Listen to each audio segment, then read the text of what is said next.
Doctor صاحب صبح اٹھتے ہیں تو پاؤں میں جلن بہت ہوتی ہے، بہت پریشان ہوں۔ میرے محترم بھائیوں، جتنے لوگوں کے ہاتھ پاؤں سے سیک نکلتا ہے، لوکی کا رس پیو۔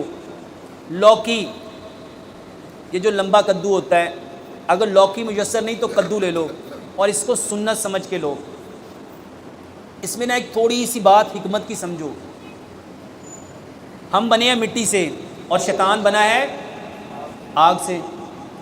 جہاں شیطان ہوگا وہاں جلن ہوگی، جہاں شیطان ہوگا وہاں، اور شیطان کی ضد پیارے پیغمبر جناب محمد صلی اللہ علیہ وسلم کا طریقہ ہے۔ کدو کس کو پسند تھا؟ نبی صلی اللہ علیہ وسلم کو۔ میرے محترم بھائیوں، ہاتھوں میں جلن ہے، پیروں میں جلن ہے، سینے میں جلن ہے، پیشاب میں جلن ہے، واللہ لوکی، اس کا رس نکالو، سبز دھنیا پودینہ، آدھا گلاس لوکی کا رس اور سبز دھنیا پودینہ رگڑ کے 1 چمچ اس میں ڈال کے صبح دوپہر شام پیو، واللہ یقین مانیے 3 سے چوتھے دن جلن ختم ہو جاتی ہے۔ کیوں ختم ہوئی؟ 2 وجہ ہیں۔ پہلی وجہ میرے محترم بھائیوں، لوکی ویسے ٹھنڈی ہے۔ دوسرے نمبر پہ جلن ہوتی ہے ایسیڈیٹی کی وجہ سے، ایسڈ کی وجہ سے۔